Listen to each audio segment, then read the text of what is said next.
Sem palavras na contramão.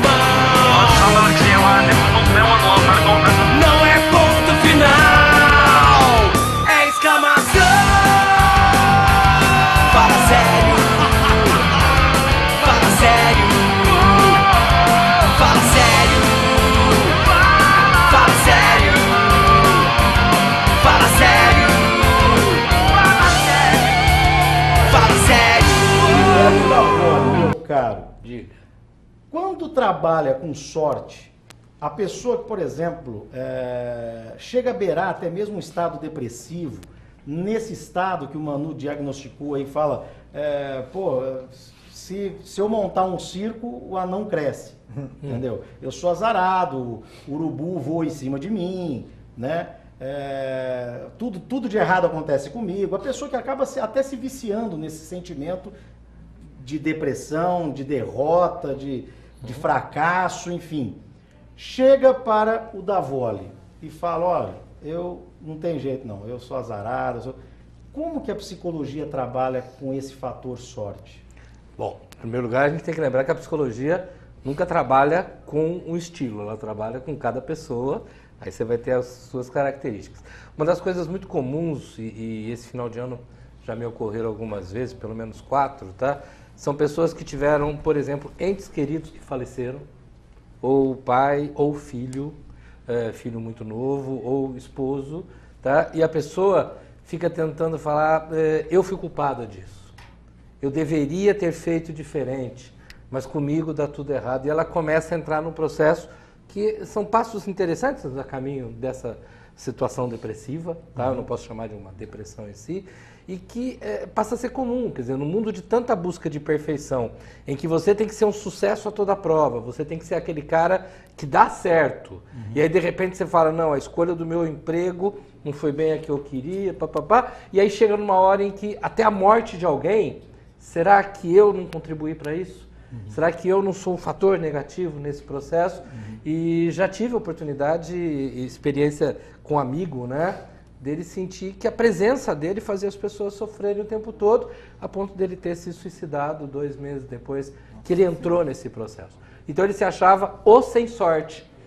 Como muitas pessoas se julgam culpadas, sem sorte. Dentro daquilo que eu entendo como psicologia, dentro daquilo que eu entendo das relações humanas, eu vejo outras 2 palavrinhas aí. E não descarto a palavra sorte. Eu só acho que as outras definem melhor quando a gente fala sobre coincidência e quando a gente fala uma outra palavrinha pouco utilizada que seria, na minha opinião, jesucidência. Né? O que é uma coincidência? Legal. Né? Legal. Coincidência. Cara, eu desejo algo. E eu consigo, deu certo. Eu falo, cara, eu tive sorte, eu desejava aquilo. Eu tive uma experiência recente, eu estava para fazer uma cirurgia seríssima no tornozelo, tá? E caramba, lógico, eu desejava que não precisasse aquela cirurgia tão grave. E passado um período, a hora que eu vou lá, o médico fala, olha, cara, aconteceu algo inesperado, a reabilitação foi ótima, você não vai passar pela cirurgia. Caramba, eu desejava não passar pela cirurgia. Não vou passar pela cirurgia, uma coincidência de fatos. Para mim foi sorte. Talvez o médico falasse assim, não, você vai ter que passar pela cirurgia, você vai ficar 2, 3 meses aí deitado, sem poder andar e tudo mais. Eu falo, nossa, então eu dei azar. Mas caramba, quem disse que eu dei azar? Se nesse caso não saiu o que eu queria, mas saiu algo que era coerente com todo o diagnóstico médico, algo que pode ser muito positivo, inclusive, para o meu próprio crescimento, e que eu só vou compreender talvez daqui 2, 3, 15 anos na minha vida. Então eu acho que muitas vezes a gente, erroneamente, coloca a ideia de sorte parecida com a da loteria, né? Eu compro um número e ganho automaticamente. Eu desejo algo e consigo automaticamente. Quando muitas vezes a minha felicidade, ela não está na resposta imediata daqui, mas nas consequências daquele processo. Nas consequências que podem vir logo no dia seguinte, pode vir uma década depois, tá? Ou até podem não vir aos meus olhos, mas que de maneira real fizeram com que eu fosse crescendo. Né? Então, analisar esse processo é interessante. Aí você fala, como é que você faz isso na clínica? Como é que a psicologia faz? Muitas vezes é chegar para essa pessoa que fala, não, mas eu tenho azar.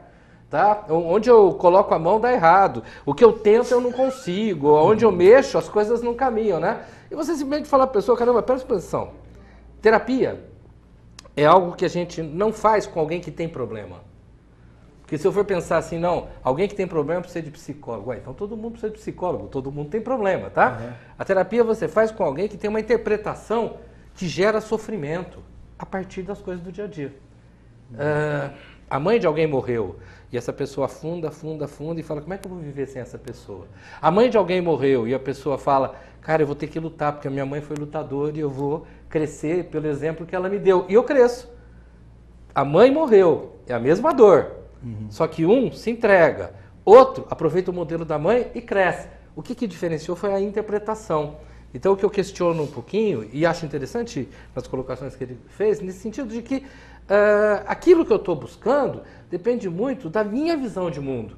E no mundo atual, onde todo mundo tem que ser perfeito, as pessoas sofrem muito mais.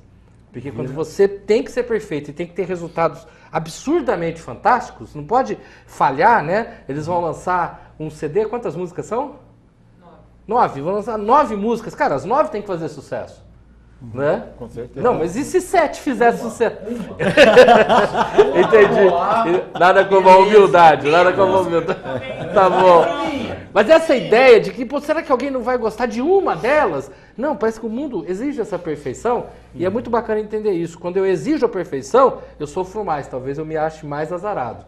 Quando eu não preciso da perfeição e principalmente aproveito a oportunidade daquilo que a sorte não me deu, né? Ou que as coincidências ou jesucidências não me levaram, né? Eu acho extremamente interessante você falar, cara, essa é uma oportunidade maravilhosa para eu ver o que eu posso crescer, Cara, o que eu posso acrescentar. eu amei o termo Jesucidência. Eu amei. Nós falávamos no bastidor. Eu amei o termo Jesucidência. Eu acho interessante quando se coloca dessa forma. É lógico que a capacidade humana ela é algo interessante. Eu não sei se quando diz capacidade ele está falando sobre o meu grau de conhecimento, que seria a minha capacidade técnica, né? Ou meu grau de ação, de envolvimento, a minha atitude, que é a minha capacidade motivacional para modificar o mundo. Mas independente disso, eu entendo o seguinte, às vezes nós somos a pessoa mais fantástica, a pessoa mais preparada, a pessoa mais esforçada e mesmo assim pode dar errado. Errado dentro daquilo que eu programei, tá? Óbvio que eu imagino que alguém que queira pagar todas as suas dívidas dentro de um país em que as coisas não estão muito fáceis e ele fica sentado no sofá esperando que as coisas aconteçam, ele não está usando nenhuma das capacidades dele e a chance disso dar certo seria lotérica, né?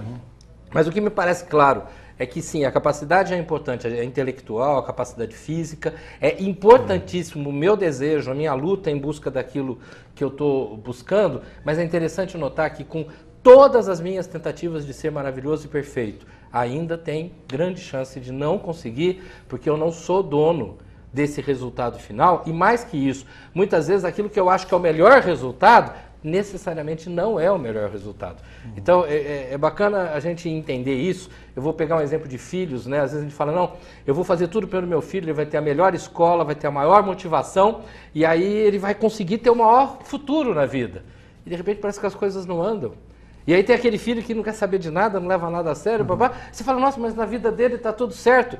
Não sei se está dando certo ou errado, o que eu quero saber é, dentro daquilo que eles têm de prazer, de viver com qualidade, o quanto que eles estão trabalhando com calma, com serenidade. Entender que o nosso tempo é o tempo da ansiedade e o tempo de Deus, que a gente chama de Kairos, é diferente, ele acontece de uma outra forma. E muitas vezes nos frustra, porque a gente quer que seja tudo resolvido no nosso tempo. Sem dúvida, a gente precisa de capacidade, sim, mas nós não somos deuses. Eu tenho competência, eu tenho talento, mas não tenho oportunidade, as pessoas me atrapalham, tudo conspira contra mim, mas eu sou extraordinário. Ó vida. Como trabalhar uma coisa dessa? Ó azar, ó céu. Eu acho muito bacana, né, a gente partir de um conceito muito simples. Nós devemos tentar ser fantásticos.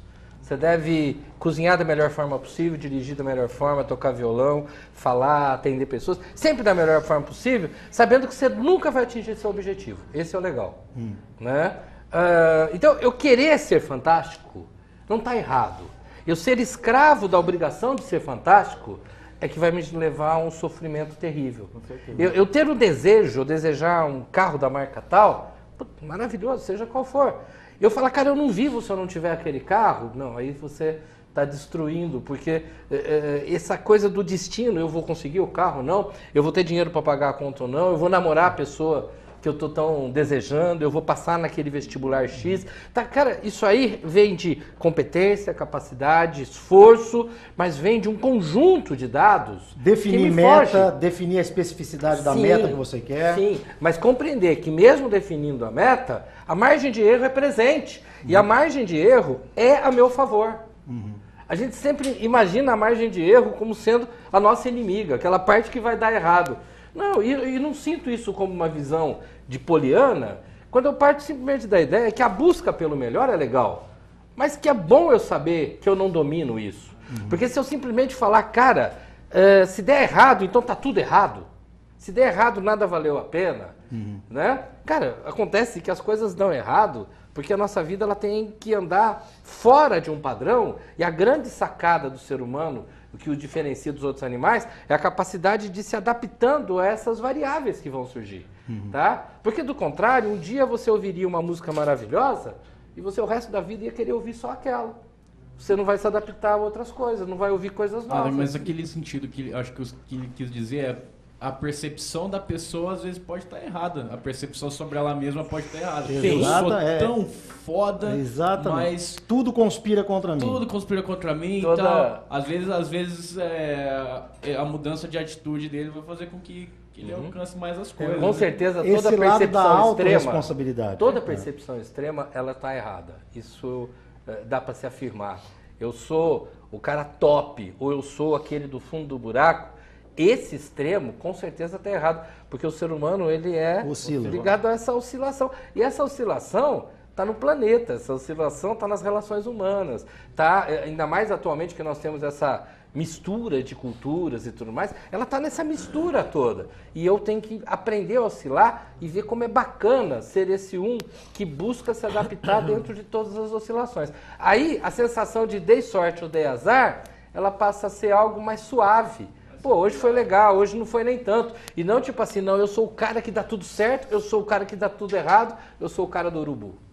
Né? Meu caro Guilherme Davoli, Diga. Quando uma educação ou a formação, por exemplo, do pai, de uma mãe,